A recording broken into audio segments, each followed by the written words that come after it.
Hey Google, turn off the music. All right, I have not done one of these ever, actually. Um, this is the Jack Attack Show, episode 6. We are live. We are live. It is Super Bowl almost weekend. We'll call it weekend eve, but it is the Super Bowl week nonetheless. And today on the show, we are going to talk about the Lakers' moves. Does this make them better? Do they stay the same? Are they going nowhere? We're going to talk about the rest of the NBA trade deadline moves. We're also going to talk about, lastly, my team, in the NFL, the Indianapolis Colts. What are they doing? They're on their 5th, 6th round of interviews.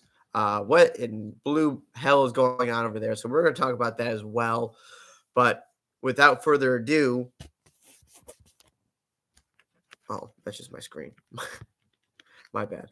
All right. So without further ado, let's get going to what happened with the Lakers. So with the Lakers, yesterday, they traded Russell Westbrook. Sorry, I don't want to disrespect the great name of Russell Westbrook. Russell Westbrook, Juan Toscano-Anderson, Damian Jones, 3 second-round picks, a lightly protected first-round pick. We'll get into that later. For D'Angelo Russell, Malik Beasley, and Jared Vanderbilt. It was a 3-team trade. Mike Conley would then go to Minnesota, and I believe, yeah. I just want to make sure I get this right. Yeah, just perfect television here. Let's see here. Yeah, they get, yeah, they, oh yeah. Yep. So I think well, first off, it helps a lot of things for the Lakers. It helps them with their wings. It helps them how they want to attack.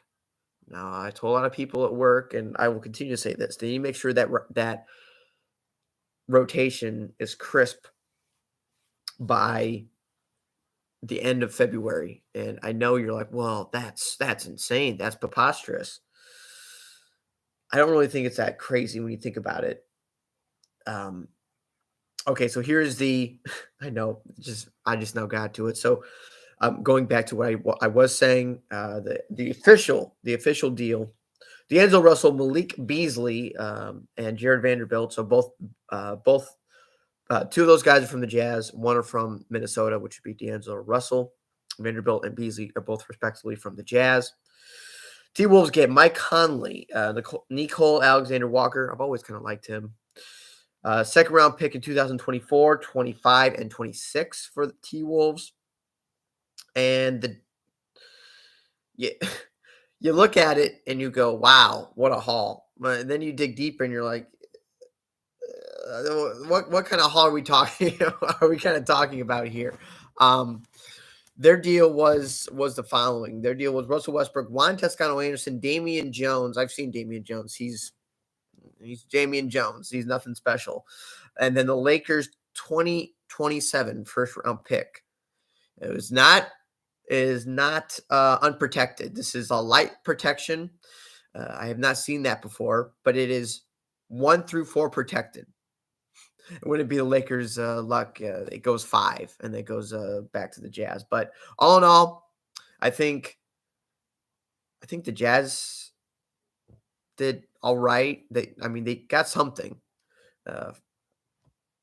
for a team that's just not trying to win right now. Let's face the facts. They've played over their skis so far in the year, but this is not who they're trying to be right now. Danny Ainge knows this. I mean, he wakes him in the morning and loves blowing up teams. He's done it multiple times now, and it's just I mean, obviously he wants to win, but he loves doing it the long way, and it's paid off for him multiple times. Um, so there, that is not a surprise there. People are just gonna laugh and heckle on the Jazz, but you know, soon. Um, it might take some time, but the Jazz will get there. They'll get there. I know it. They have a good GM. I know I'm talking about the Celtics a lot, or I'm giving praise to a former Celtic, but I'm just being honest. Uh, I kind of sneakily like what the T Wolves did. I mean, I'm not gonna lie. I mean, they are a playoff team right now. Getting a grown up in there, Mike Conley, who's been there before. And then, like I said, I've always kind of liked the backup point guard game of Nah, Nicole Alexander Walker, and then the 3 second round picks, 24, 25. We'll get into the second round picks and how they were just thrown in seemingly every trade today, just like hotcakes. 4, 5, 6, 48 second round picks. It's just what it was. They're just throwing them out like they basically have no value. So that was kind of interesting to see. So I kind of definitely low key liked what Minnesota did. So the Lakers were not done. Today, they got rid of Thomas Bryant for Devon Reed and 3 second round picks. So uh, they are replacing a bevy of second round picks. They traded for in the Westbrook deal and in the Rui deal. So they're getting some of this draft capital back, if you will, for potentially more deals or to hold on to them. But as you know, me as a Laker fan, they don't they don't really hold on to picks that often. But when they do, it is always kind of cool because their scouting staff, their drafting team has been pretty good with the Jesse Buss team. They've just done good growing talent, not much. Was some of the homegrown talent. You look at Austin Reeves, Josh Hart, Kyle Kuzma, Ingram, Lonzo. All that was homegrown. Now, granted, they did trade those guys, um, but I'm confident that Max Christie's going to be good. Austin Reeves, he's been good, injured, but he's been good, and that has a lot to do with the scouting staff. A lot of these picks are not going to be very high, but it's a tip of the cap. Not a lot of people do this because not a lot of people know the name of Jesse Buss. He runs their South Bay Lakers and scouting department, and he does a very good job. And he might have a bigger role in their near future. That's that's all I'm going to say. I have no intel on this, but he's done good at what he does, and gets a very underappreciated, I feel like. But yeah. So then, like I said, Thomas Bryant gets traded for the Nuggets. They get 3 second round picks and Devon Reed, who will probably be a bench guy, giving a Gatorade or Powerade or towels to LeBron or AD. Not going to play much. He might play in a pinch here or there for defensive matchup situations, but I don't think he's going to play much, in all honesty, which is fine because we're pretty much landlocked. Not landlocked, but we're pretty much like locked at certain positions. Um, I like that we didn't trade a lot of our guards. That gives us flexibility in a guard-driven league, and I really like that. We can go Austin Reeves in a certain, um, you know, 4 minute stretch, or Lonnie Walker. We could go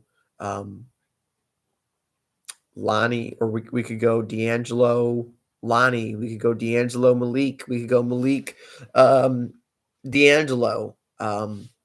We could go D'Angelo Lonnie. We could go D'Angelo Austin Reeves. So we look. I'm not saying those are unbelievable backcourts, but it gives us flexibility, or gives them flexibility nonetheless. So, and then you could go small in lineups. You can go big as well. I like that flexibility it gives you. And I will get more into that flexibility with the next trade. That next trade, they were not done. They've made so far.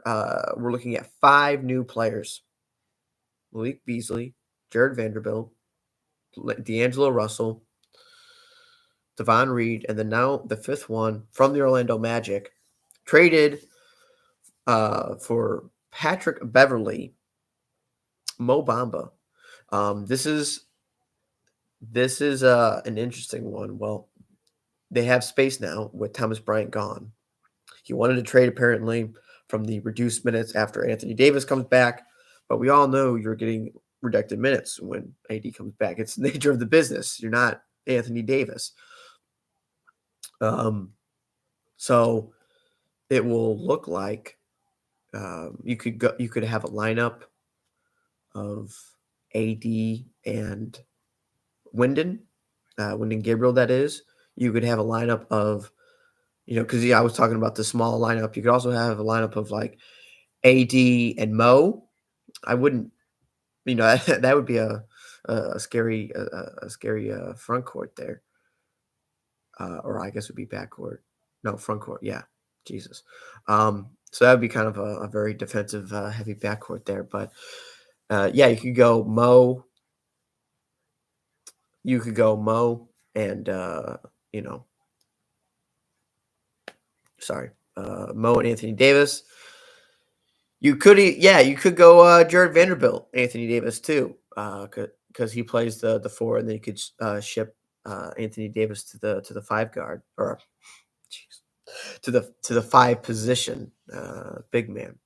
Goodness gracious, the 5 guard. But yeah, it gives them flexibility, and I do find it hilarious. You just give a whale of a job to Rob Pelinka, what he's done with this team. When the season started, everyone's like, there's no outs on this roster. This is pretty much, your team, what are the moves for this team? Your outs. What are you going to do? Turn chicken shit into chicken salad. With not the options that a Phoenix have with all the wings, and, a Dallas or a Clippers with just depth that they could just throw at teams to entice for trade.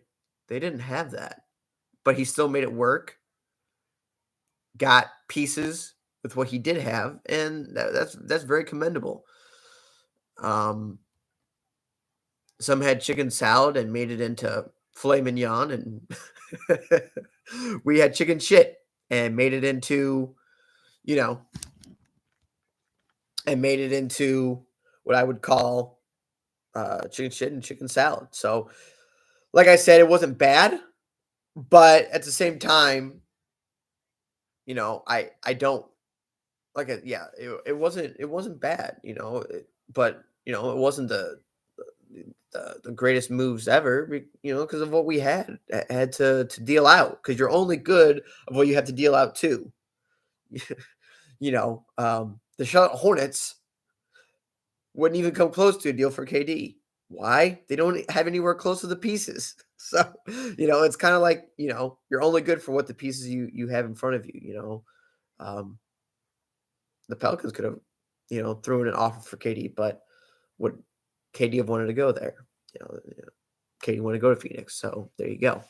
Other moves, KD to the Suns. Oof, that's Bill Simmons always says the big owner syndrome. Wow. The Nets get Markel Bridges. I've always liked him. 4 first-round picks, unprotected. It's getting to a point now, teams do not care about draft picks unless you're like OKC or the Jazz or the Nets at this point. It's like, so yeah, it's it is wild, but it is the it is definitely the it's definitely the league that we are part of now, and we just have to learn and grow from it. And Brooklyn would receive Bridges, Cam Johnson, multiple first round picks. Wow. So they also got TJ Warren. I mean, let's not sleep on TJ Warren. He's pretty good at what he does. But yeah, that was a pretty big deal. Definitely overshadowed by the D'Angelo Russell, Vanderbilt, and um, Malik news. I would definitely say so. Malik Beasley, sorry, Beasley.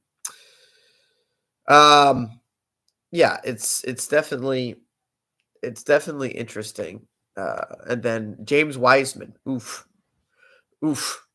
Uh, they are scrapping, saying, just telling you straight out, their draft pick of James Wiseman was a bust, flub, whatever you want to call it. Trades to Detroit, hopefully can revitalize his career. We'll see. You never hoping someone's career ends this soon. Um, you played like 4 games for Memphis. That's a red flag right there. And hasn't got his career off to the start he wanted to. Got into the G League to start the year. So it's not looking good, but things can change. So you never know with James Wiseman. Got the pedigree, so we'll see what happens there. That's really about the biggest news. Josh Hart, always like his game. Good guard who rebounds. Get you about 6-8 rebounds a game, which is really nice from the guard position. Guard or wing, small wing, whatever you want to call him. He's going to the Knicks. So that's huge. Brunson and Josh Hart, former teammates of Villanova, are now playing together again for the Knicks. So it's very exciting for them. And the Garden has been very has some energy. It is very exciting. It's fun seeing the Garden with energy, with pop, with some. There's just something about it when it has that electricity. You can definitely feel it. I mean, all you need for Knicks fans, just give them that slight little roll. I mean, when Lynn Sandy happened, you would have thought they're, going to the NBA Finals, but that's just Knicks fans. They're just super passionate, super into it, you know, and they're pretty good, and they're going to be even better with Josh Hart. I'll tell you that. He's very good. He's not Josh Hart. People will say, well, he's been on multiple teams. Why is he good? Well, he's good because people value him. That's why he's been on, multiple teams, the Lakers, Pelicans, Portland, Knicks. Not because he's bad. If he was bad, he already, Russell's been on a lot of teams. Doesn't mean he's good now.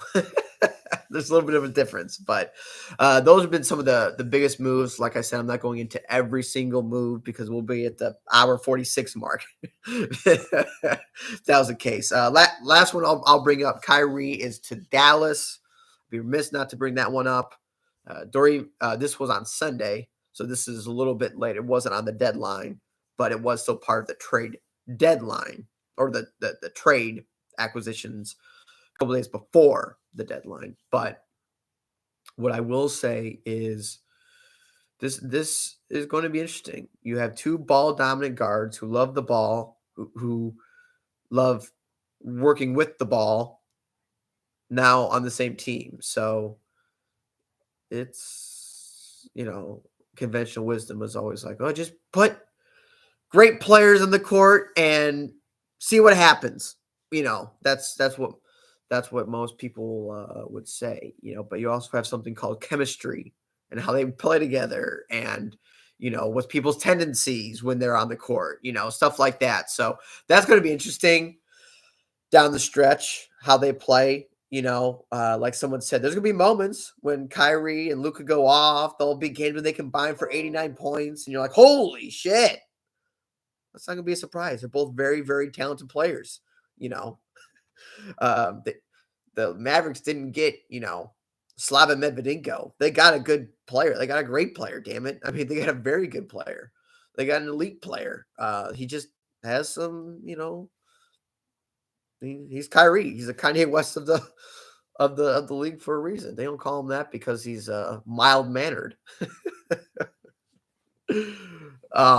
But yeah, they gave up Dorian Finney-Smith, who I've liked, Spencer Dinwiddie, who by all accounts was their second best player, almost averaging 18 points per game.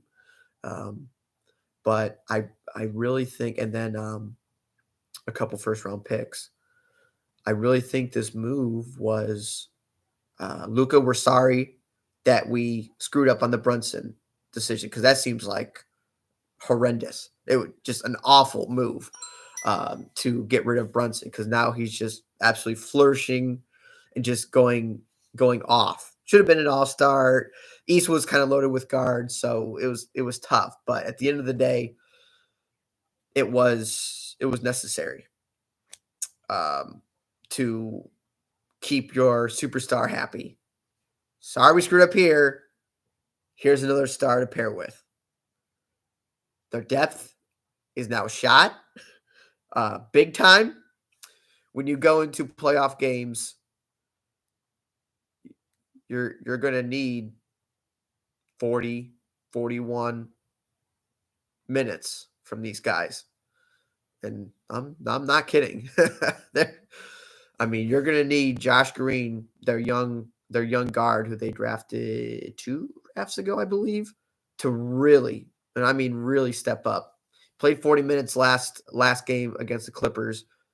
He's going to be having to do that pretty consistently, being their I would say at this point their best wing.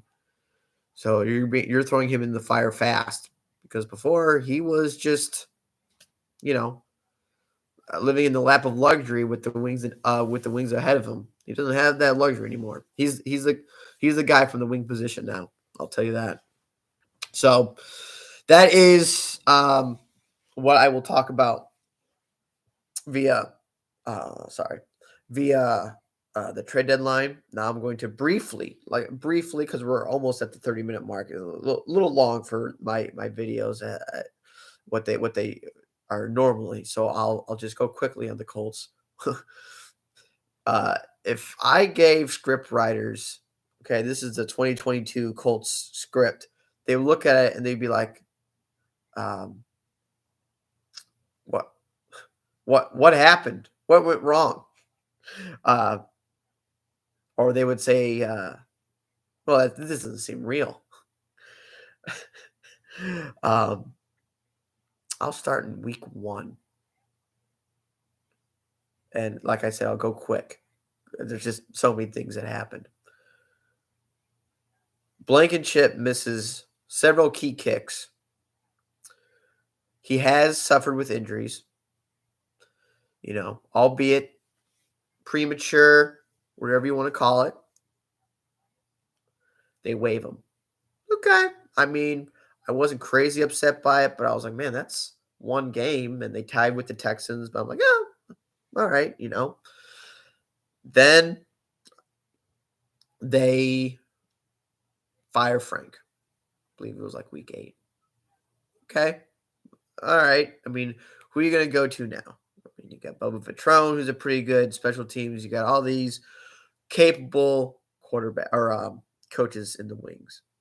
Goes with Jeff Saturday. All right. I mean, he's got no coaching experience outside of high school. But all right. Wins his first game with against the Raiders. Ah! This is unbelievable. Wow. He's done it. I've told all the haters wrong. Look at this. He then proceeds to lose every single game for the rest of the season.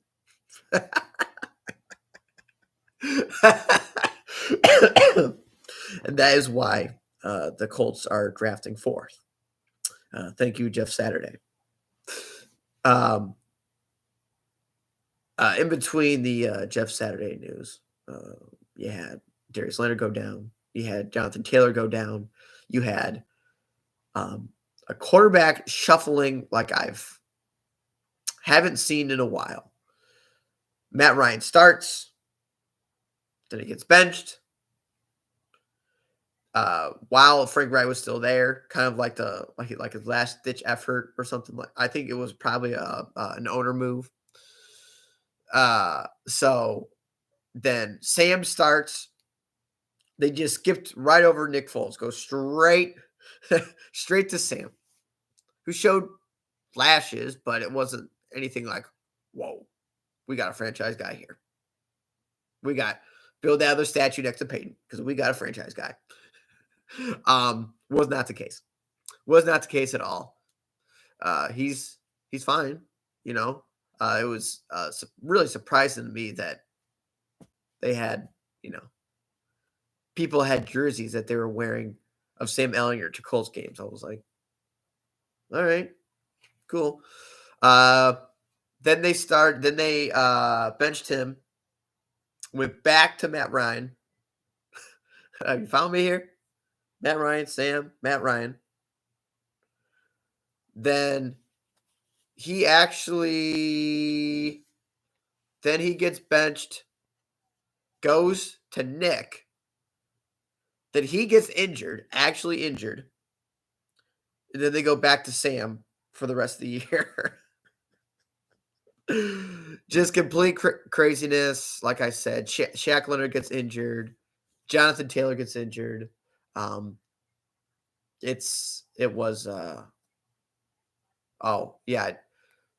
Even before the Frank Wright got fired, Marcus Brady got fired, their offensive coordinator, and you're thinking, well, that's odd. He doesn't even call the plays.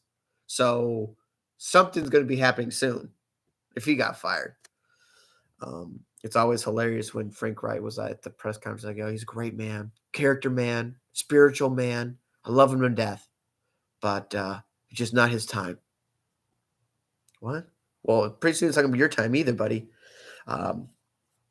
So they finished out the season pretty much how they did the entire year. But hey, we have a chance to say that we could potentially be beating or would have beaten the Super Bowl champions, the Kansas City Chiefs. Believe it or not, the Colts, yes, did beat the Kansas City Chiefs this year, which I still have no clue how that happened. It was September. No, yeah, it was September.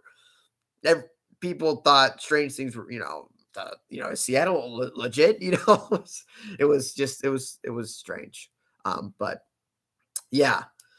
Now to put a little cherry on top to finish everything off. Hopefully I can make this under the 30-minute mark because this has been a little long one. They started their coaching search several weeks ago. Probably say a month and a half ago. Maybe longer. And they are still going through rounds of interviews. I think this might be their fourth round of interviews. They have eliminated candidates, so you gotta give them up for that. So I mean, at least they're doing something in these interviews. Limiting people, and it's like, by the third round, like, what are you really talking about? What's your favorite dog? What's your favorite type of dog? What's your favorite movie? What do you like? What do you like most about Indy? No, not about the team. I mean, what do you like to do in Indy? Oh man, I would like them to go offense. Their offense has just looked stale, lethargic, and just unoriginal. Even with Frank, this offensive Svengali. So I would like to see that. I know I don't have a choice in that, but we'll see what happens. All right, looks like I am going to make it under the 30-minute mark. This was something new, something I haven't done before, so I may do a couple more of these. Like I said, I always say I'm going to, try to get in the routine of doing more of these. So I will try to do more of these. It's a slow time for the Colts. Hopefully the Lakers can get their chemistry together with 5 new players, and hopefully that gets ramping and rolling. I'll probably do more to see how things went with Russell's first game and stuff like that. So we'll see how things go. We're 7 minutes away from the 30-minute mark. Be safe, be good, and till next time, take care. This is the Jack Tech Show.